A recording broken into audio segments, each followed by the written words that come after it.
Just before we continue with today's video, I do want to take a moment to thank our amazing sponsor, and that would be Magic Spoon. All of the nostalgic childhood memories that you have, but with a grown-up twist. Magic Spoon is an incredible cereal that's been upgraded for the 21st century consumer. It's all about that childlike nostalgia, but they've got wholesome ingredients and none of the grills. And this stuff tastes amazing, and like I say, it's actually good for you. This year, I've started taking my health a little bit more seriously. Been going to the gym. I've been working out. I even got a trainer because I'm like, I'm never going to get stuff done unless I have someone telling me what to do. And this dude's like, Simon, you got to eat the protein. Get more protein in your body, and that's what Magic Spoon does. Each serving of Magic Spoon has 0 grams of sugar, 13 to 14 grams of total protein, so that's good for me and my gym, and 4 to 5 grams of net carbs. Plus, there's only 140 calories per serving. There's 0 cane sugar, corn syrup, or sugar alcohols, and it's gluten-free, grain-free, and made with natural flavors. So, it's all a bit of a win-win, really, isn't it? And let me tell you, the flavors are anything but boring. We're talking about delicious, never boring flavors like cocoa, fruited, frosted, and my favorite is peanut butter. This one is a gem, get that. Also the cinnamon one. Plus, they also drop new flavors all the time, limited edition ones. For this month, there's toasted marshmallow. Yes, that was a catch. And honey graham. It's all extremely delicious stuff. And here's the best part. You can actually build your own bundle of Magic Spoon cereal, choose from their amazing flavors, create your own variety box, and have it delivered straight to your door. And to make it even better, Magic Spoon has given you guys a special discount code. Just use the code SHADOWS at checkout. You get $5 off. So click that link in the description box below or go to magicspoon.com/shadows to start building your own bundle of deliciousness. And remember to add the limited edition toasted marshmallow and honey graham flavors to your order before they're gone. Thanks to Magic Spoon. And now back to today's video. Fairy tales. Stories you tell children, right?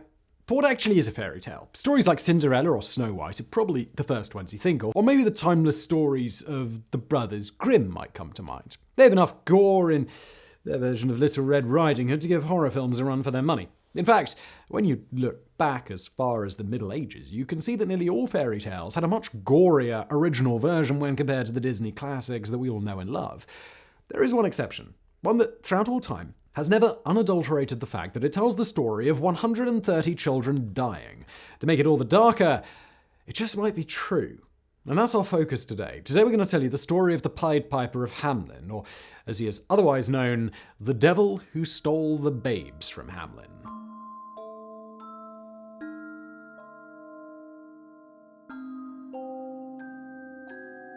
One defining feature of what makes a fairy tale is the fact that there is no one agreed canon version of the tale. This means that most fairy tales have dozens, if not hundreds, of different variants of the story existing, and this is equally true for the story of the Pied Piper.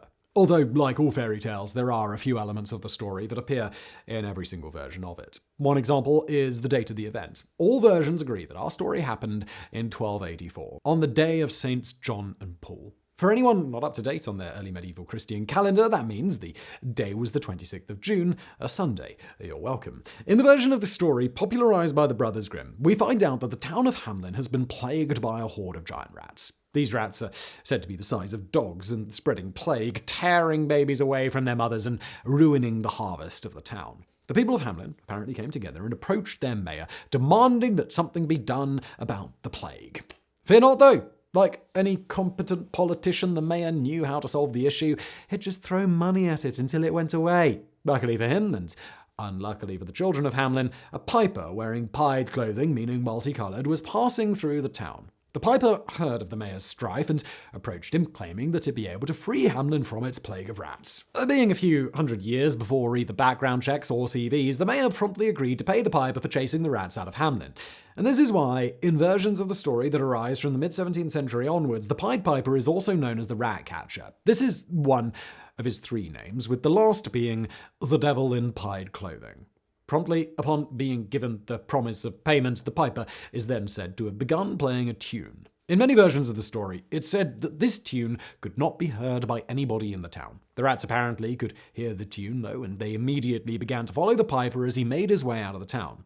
In the Brothers Grimm version, a singular deaf rat does not follow the piper. On following the piper, there are 3 different versions of what happens to the rats. We have listed them here in order from most wholesome to least wholesome. In the first version, popularized by Disney, the piper leads the rats to a great block of cheese, entering through holes dotted around the cheese before all disappearing. In the second version, the piper takes the rats to a nearby mountain where they all enter a cave and they're never seen again. In the third and original version, the piper leads the rats into a nearby river where they all drown. Now, it should be given particular note that versions before the 17th century make no reference to rats at all. But what is agreed by all versions of the story is that some promise was made to the piper by the people of Hamlin, a promise which they refused to follow through on. Early versions say that the people of Hamlin came up with excuses, and later versions say that the people of Hamlin accused the piper of being the one who brought the rats to Hamlin in the first place. What happens next is agreed upon by all sources, though. Upon hearing that the town did not wish to pay him, the piper gave them one last opportunity. He told them that he would return after a set amount of time, with some versions claiming a day, other versions claiming a year and a day, and if they did not pay him by the time that he had returned, then he would take what was owed to him.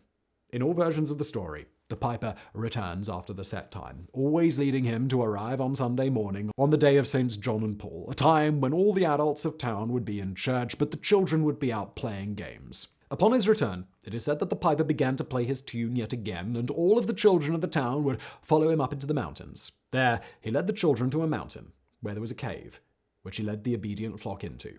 In some versions of the story, some of the children did not follow the piper into the mountain's cave. There are 4 variations on who did not follow the piper, with different versions of the story, sometimes including multiple variants, but never including all the children.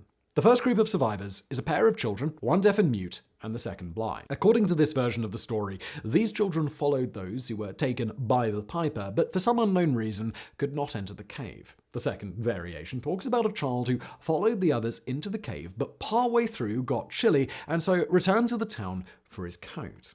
By the time the children returned to where the others had been, they were already gone. No sign of any cave remaining. The third and fourth variations both appear to be mutually exclusive, as they both seem to fulfill the same role. In the stories where they are included, they are the individuals who inform the adults of Hamlin as to what happened. The third variation is a 4-year-old child in the care of a babysitter. This child apparently attempted to follow his friends, but the babysitter stopped him. Having seen what the other children had done, though, she informs the adults of the town. The fourth variation is a child who's referred to as lame, meaning they have some mobility issue. The child is said to have followed the others from the town, but was not fast enough to enter the cave before it mysteriously disappears.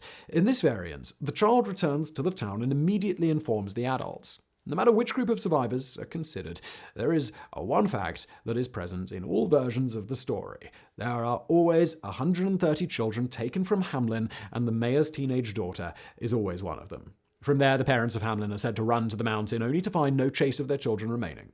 In some older versions of the story, the children's parents find the piper. In these versions, the piper taunts the parents that his payment has been collected before disappearing.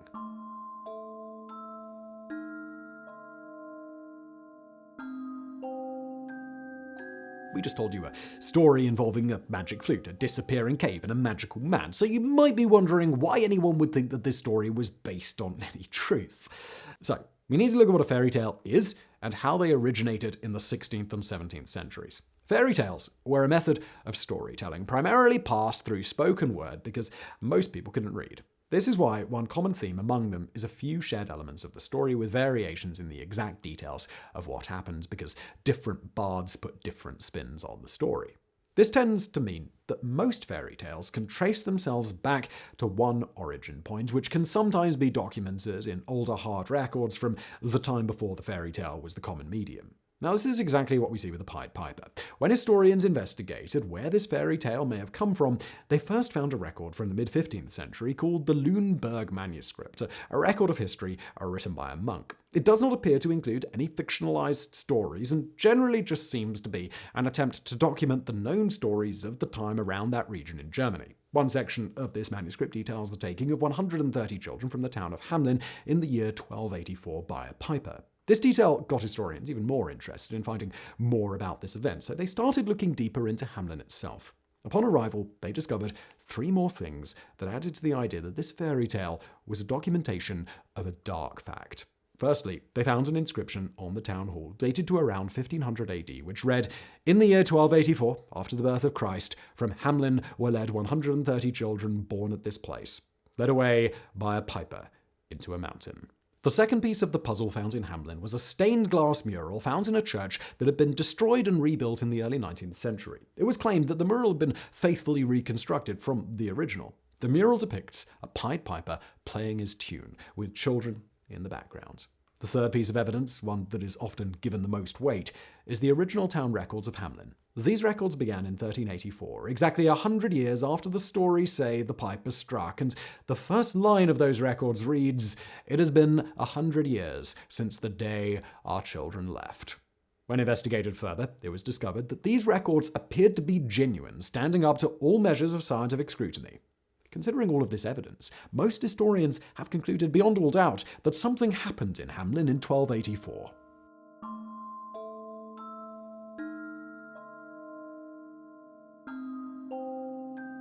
Naturally, there are a few problems with the idea that the events of this story just happened, chief among them being that it is about a magic man who can play a magic tune and apparently make caves disappear. There's also a litany of other problems with claiming the story to be exactly accurate, such as the details of the piper himself. Many historians who have touched on the topic have concluded that the piper is too good a bad guy to be accurate. You see, in medieval society, pipers were despised individuals. They were seen as lazy and the bringers of ill omen. Many pipers would be turned away from towns where they hoped to seek shelter, and many others would face physical violence. The piper is a component of the story that we can see in even the earliest records, and as such, it has often been stated that the piper is a metaphor. This is something only strengthened when considered alongside his pied nature. Pied refers to the colours of the piper's clothing, and it is a description of those multicoloured patterns which are common among medieval imagery and can be still seen in ancient uniforms dating from the time, like the Swiss Guard at the Vatican. The colour did not have positive connotations, though, and was often associated with executioners and death itself. This is mostly explained by the fact that when executioners carried out their grim duties, they would be required by their lords to wear bright, colourful outfits and attempt to make the execution as visible as possible. It is for this reason that historians following the first line of thought have come to the conclusion that perhaps the piper is a metaphor for some event or action that led to the deaths of those 130 children. And this brings us to the big question behind the fairy tale. If the Pied Piper is a metaphor for some event that killed or otherwise removed 130 children from Hamlin, then what was that event? In answering this, there have been a few theories, promulgated by historians and literary experts alike. The first of these is the theory that the story tells of a great plague, such as maybe the Black Death, which was famously spread by rats, the creature that features so prominently in later versions of the story. There are, however, a few problems with this idea. Firstly, it would not be until 70 years after 1284 that the first bubonic plague outbreak would occur in Europe. Secondly, the rats do not feature in any original telling of the story and first appear in the mid-1600s before being popularized by the Brothers Grimm. Finally, there is no reason to think that a plague could explain why specifically the children of Hamlin were impacted.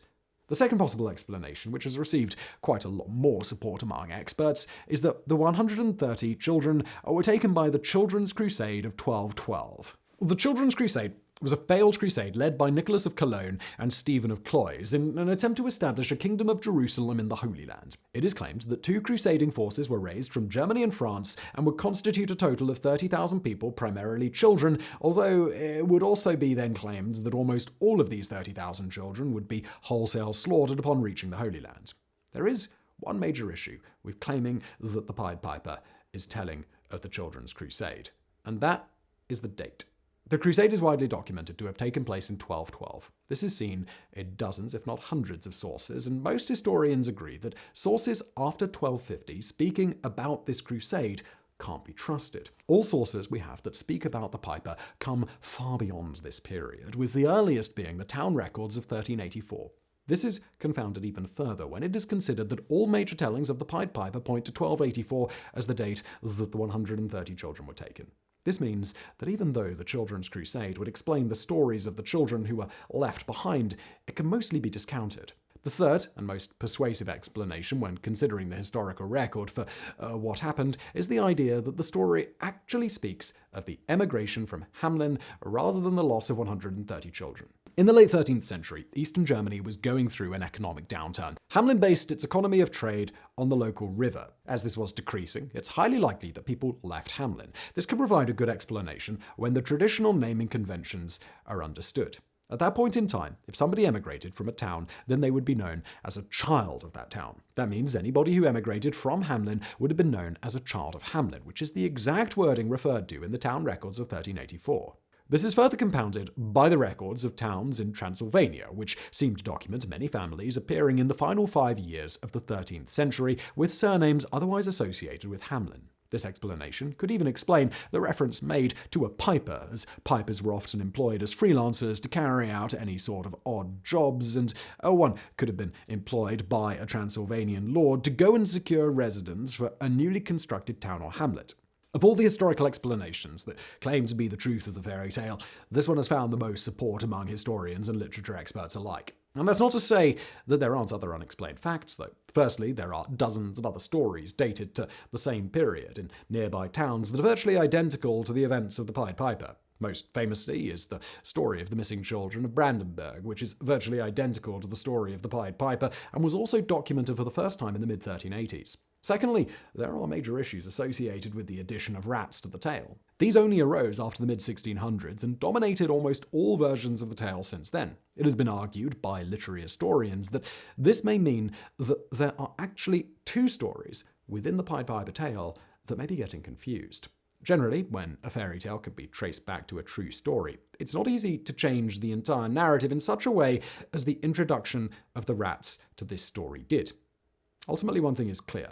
No matter what version of the events and theories you subscribe to, in 1284, something dark happened in the small German town of Hamelin. Something dark that took the children.